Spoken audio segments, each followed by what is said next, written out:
Bonjour à toutes et tous. Les examens, aussi bien en collège qu'en lycée, comportent bien souvent des épreuves orales. On a alors à organiser les plannings de passage, répartir les candidats par jour et par jury et éditer des documents. Je vous propose d'explorer ensemble un outil d'organisation sous Excel. Je vais vous indiquer des astuces et des outils qui vont vous permettre de gagner en efficacité, et plus votre structure est importante et plus vous en gagnerez. Alors comment créer son tableur d'organisation? Quel outil ou formule Excel utiliser pour vérifier nos données? Et quels documents prévoir pour les oraux? Allons découvrir tout ça ensemble. Quand je me lance dans ces organisations, j'ai trois réflexes. D'abord, la fiche mémoire.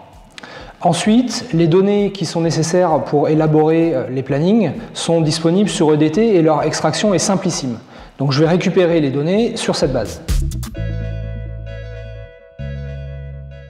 Dans cette vidéo, on va prendre l'exemple d'oraux blancs des épreuves anticipées de français, mais on retrouve les mêmes choses à partir des oraux du DNB par exemple. Les épreuves concernent les élèves de première générale. Dans EDT, je vais donc extraire les classes de première générale. À partir de cette extraction, je vais extraire les élèves de ces classes et ensuite je vais copier-coller ces données sous Excel. J'obtiens alors ce tableau sous Excel et je vais immédiatement renommer l'onglet. Je vais l'appeler Orga EAF. Une fois mon onglet renommé, je vais transformer ma plage de données en tableau structuré. Alors pourquoi transformer ma plage en tableau structuré? Il y a plusieurs avantages. Tout d'abord, vous allez voir qu'on va avoir une aisance visuelle avec une alternance des couleurs sur les lignes. Ensuite, il va me créer automatiquement des filtres sur mes en-têtes. Je vais avoir la possibilité d'utiliser les segments. Et enfin, ça me facilite la rédaction des formules. Pour faire cela, je sélectionne donc mes données sur mon tableur et je vais cliquer sur « Mettre sous forme de tableau » et je sélectionne la mise en forme qui m'intéresse.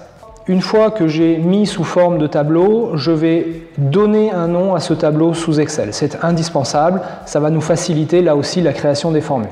Pour cela, je vais aller dans « Formules »,« Gestionnaire des noms » et le tableau 1 qu'il m'a créé ici, je vais lui redonner un nom et je vais lui donner le même nom que l'onglet, donc je vais l'appeler Orga-EAF.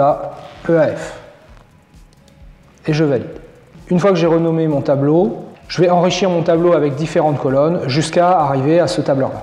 J'arrive ainsi à un tableur complet et enrichi avec l'ensemble des données qui vont m'être utiles pour organiser mes oraux.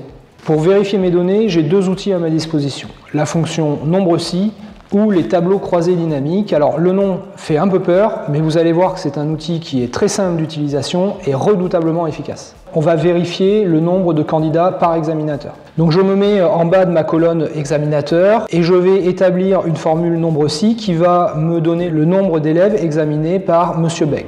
Ici je me positionne sur ma cellule, je vais taper égal, j'ouvre la parenthèse et là je vais taper le nom de mon tableau. Mon tableau s'appelle Orga EAF et vous voyez quand je commence à taper org, ici il me propose mon tableau Orga EAF. Je clique dessus, je vais ouvrir le crochet pour aller appeler une colonne. Et vous voyez l'avantage du tableau structuré, c'est que ici du coup on a toutes les colonnes de notre tableau. Donc là ce qui m'intéresse c'est d'avoir mon examinateur. Je ferme mon crochet et qu'est-ce que Excel doit chercher? Il doit chercher le nombre de cellules où il y a le nom de cet examinateur. Je mets un point-virgule et je vais lui dire d'aller chercher le nom de l'examinateur sur la cellule d'à côté. Et je ferme ma parenthèse. Je valide et ensuite je vais étirer ma formule sur l'ensemble de mon tableau. Du coup, ici, j'ai le nombre de candidats qui sont examinés par Monsieur Beg. Ici, j'ai le nombre de candidats qui sont examinés par Monsieur Guy, etc., etc. La deuxième possibilité pour vérifier mes données est de créer un petit tableau croisé dynamique. Alors allons-y. Je vais me mettre sur cette cellule, je vais demander à Excel d'insérer un tableau croisé dynamique et là encore une fois je vais simplement retaper le nom de mon tableau structuré. À partir de là vous voyez qu'il me propose l'ensemble des données qui sont présentes dans mon tableau structuré et là je vais avoir besoin des noms et des examinateurs. Les noms, ce sont les noms des élèves qui sont examinés. C'est ça que je vais lui demander de me calculer. Je vais le mettre en somme des valeurs. Et vous voyez qu'ici, immédiatement, j'ai le tableau des examinateurs avec le nombre d'élèves qu'ils examinent chacun. Pour finaliser notre organisation, on va intégrer certaines données de l'oral sur EDT. Personnellement, je n'indique que les blocs pour les enseignants pour qu'ils disposent de l'amplitude horaire et de la salle dans laquelle ils vont examiner les élèves. On a aussi évidemment pour les EAF à organiser l'épreuve écrite. Je vous invite à aller prendre connaissance de la vidéo dédiée sur le site. Cette organisation aboutit à la création de l'onglet Orga Surveillance écrit que vous trouverez dans le fichier. Enfin, on va avoir à préparer les publipostages et les documents pour les épreuves. Le tableur permet d'éditer les plannings de passage et les listes d'émargement en utilisant les filtres et les tris qui sont disponibles. Des publipostages nous permettent d'obtenir les convocations des élèves pour l'épreuve écrite et pour l'épreuve orale, les pochettes pour les examinateurs et les fiches de notation individuelles conformes à celles de l'examen. L'avantage pour les élèves est que l'organisation proposée est très proche de celle qu'ils auront à l'examen. Les examinateurs pourront constater un équilibre et une prise en compte des demandes qu'ils avaient sur l'organisation et ils disposent aussi d'une pochette avec des documents soignés. Avec cette organisation, je vois deux avantages pour les personnels de direction, en particulier ceux qui sont sur des structures importantes. Tout d'abord, les ajustements sont faciles à réaliser sur le tableur Excel. On a régulièrement, par exemple, des élèves qui sont convoqués pour d'autres épreuves à tel moment et on peut très facilement modifier le planning tout en respectant l'équilibre et rééditer les documents assez rapidement.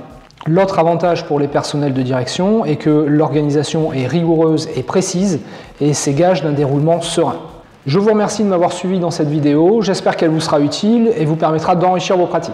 N'oubliez pas que les outils qu'on a vus ensemble vous resserviront dans votre structure actuelle et dans toutes les structures dans lesquelles vous évoluerez. Et plus la structure sera importante et plus ils vous seront utiles. En téléchargement, vous trouverez le tableur d'organisation, la convocation élève, les pochettes pour les jurys et plein d'autres documents complémentaires. À bientôt à toutes et tous.